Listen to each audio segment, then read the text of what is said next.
What's good, Bit Rushers? It's Kyler. Today's video, we're going to be covering Reserve and the two tokens associated with the project, RSV and RSR. If that sounds good, stick around. For everyone who's new, please follow me on social media, Facebook, Instagram, Twitter. You can join the Telegram chat group if you want a little bit of extra access. Link is in the description for all of them. Get some sweet merch at the shop on Teesprings.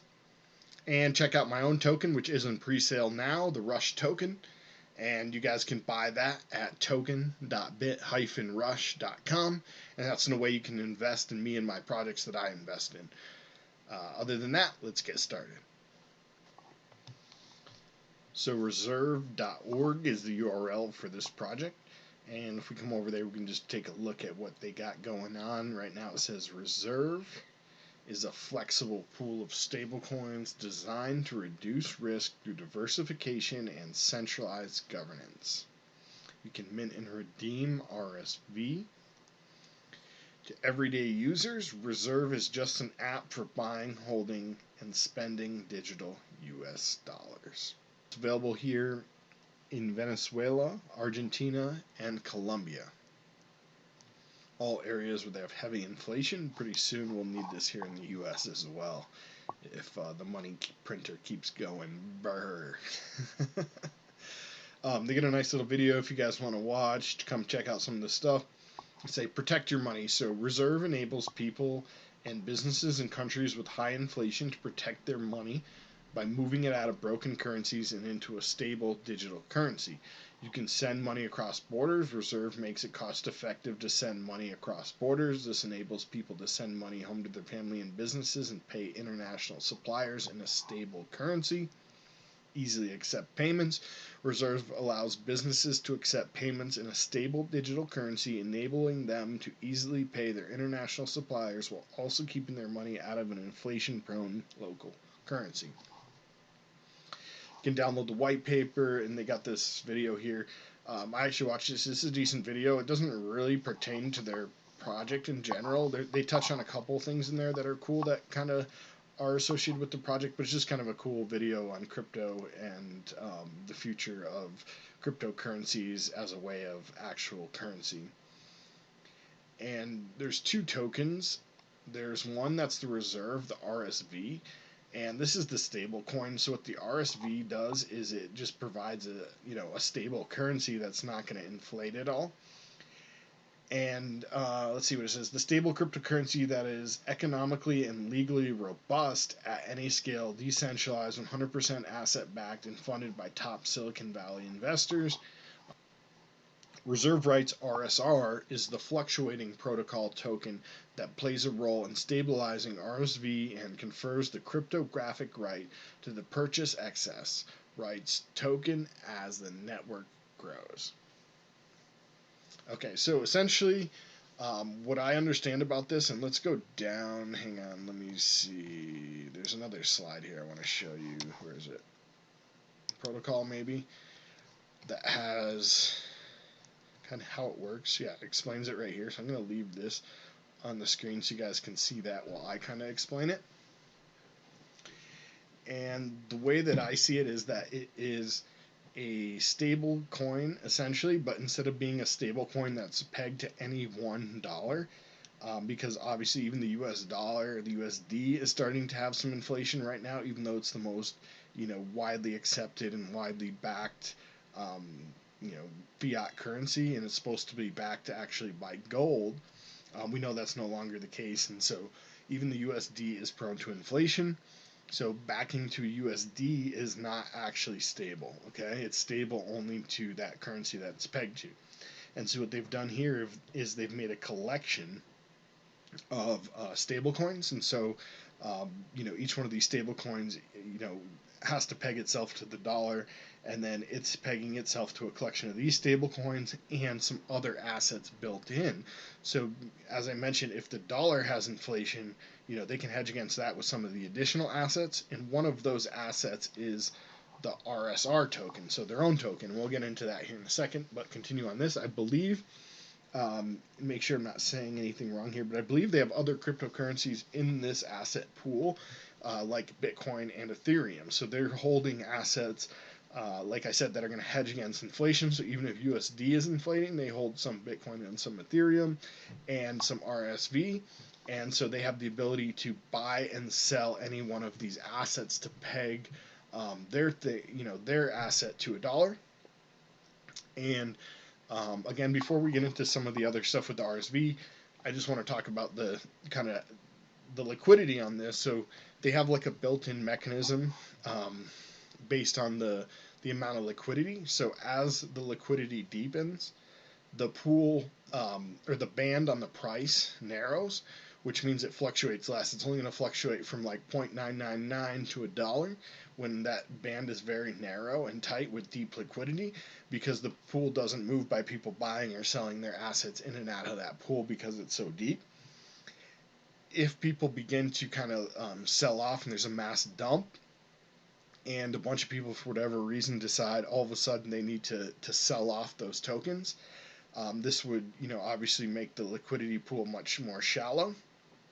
And instead of draining the liquidity pool completely because it has to stay pegged, what they've done is make it so that the band widens. So now instead of a 99 cent to a dollar band, the currency will actually widen the band to say like 85 cents to $1.15. And that means that if you're selling off rapidly as the pool is dropping, you're selling off at 85 cents versus a dollar. And if you're trying to like short the price, that gives the option for some loss in that the price can rebound up to $1.15, and you would have a loss on your position. So it prevents against like a one-way arbitrage type of situation on that, and still adds the extra protection to make sure that your value is maintained. And if you're trying to get out in a situation in panic, certainly 15 cents or whatever, is a big deal. If you're cashing out lots of dollars, like say millions of dollars, that's 15% of $1 million, whatever, 10 million, 20, however many millions you have. However, that's still better than the inflation that a lot of the countries that they're aiming at are seeing, 80% inflation per year and things like that in some of these countries. So just absolutely ridiculous. So even to us in the U.S., where it seems like, maybe a 15% margin is big and wide, to a lot of these places that's not. And then we get to the RSV. So all that makes sense, and then you throw in the RSV here. And I'm going to be 100% honest with you guys. The RSR. I just said that wrong. The RSR. We're throwing RSR. RSV is the stabilized token, and let me just show you that here. So we have RSV, and it's pretty much maintains its stability. We can look at a year, and we do have a little bit of fluctuation, as I mentioned. Drops down to like 79 cents we've seen at the lowest here in the year, and about $1.13 at the high end. So kind of cool. Just take a look at that if you guys want. And then I'm sorry, so I meant RSR. I get these two confused. I'm probably gonna, get them confused a lot here. But you guys, if you know which one's the stable coin, that's all that you need to know. Is I'm talking about now the one that's not the stable coin. So RSR. And RSR's had quite a run up. We can see it started here sub a penny, and now we're looking here at about 4.5 cents USD. I think this is going to continue to pump personally as some of the other cryptocurrencies pump. And let's just come back here to explain it. So all of this made sense now with the RSV, and now we add in the RSR. So what RSR does is it allows them to have a currency that they're holding here within the supply that they can burn off, they can sell, they can mint more of. Basically, an asset that they can manipulate the price of is kind of how I understand it. And I know the guys at the project, if they watch this, they'll probably disagree with that. I don't know. Like I was saying, I don't 100% understand the way that this works, but the way, just from like a high level perspective of it, is that it's like a moving asset that they can kind of manipulate, and based on their manipulation will stabilize their own token. So like I said, that's probably wrong, and they probably hate that explanation of it, but that's the best I got. If we go through here and we read, like when, as a result of an asset appreciation or transaction fees, the vault has accumulated excess RSV, RSR, and this is now this token, holders can purchase, right? So you can purchase basically USD valued tokens with your RSR. And with those tokens, those are going to be burned. So they're going to burn your RSR, your reserve rights token, and give you back the stabilized USD coin. And this maintains the vault's ratio, so they want to have a certain ratio. Again, the ratio of these coins to these coins is what kind of like pegs it, in addition to a bunch of other assets, but that's one of the main assets that they can kind of control here through their buying back program. And then the circulating RSR, when the vault's ratio of tokenized assets goes below the certain level, the target range here, the protocol sells RSR for tokenized assets. So now they're going to sell this off for USD, right? Thereby replenishing the supply, backing the RSV. So it could be Bitcoin, it could be, whatever, but they're going to basically sell off and buy some of that. So it's an interesting model. I'm not gonna, claim to fully understand it because it's very like high level banker type stuff. Like you have to understand the way like countries, different countries' assets work and their currencies and how they kind of like exchange with other countries and all this kind of stuff that's way more advanced in my understanding of money and the economic system. So I try to give you guys like my best understanding of how I see it. But I definitely think this project's going to be good, right? So all of that stuff, like high level, technicals, you can dive in and try to figure it out a little bit more. But basically, they're trying to solve a problem, which is that a lot of people in other countries have a currency that continues to just see inflation. And so just by holding money and not wanting to spend their money trying to get ahead in life, they're actually losing money. So imagine that if you were saving to buy a house and you needed, let's just say, 100 of XYZ coins, XYZ money, just to keep it simple.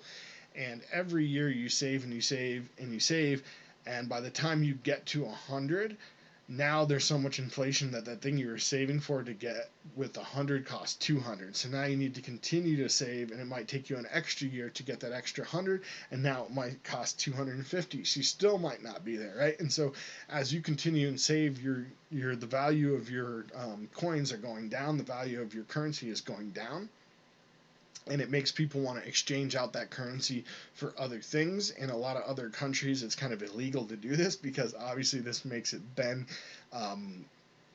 even less valuable.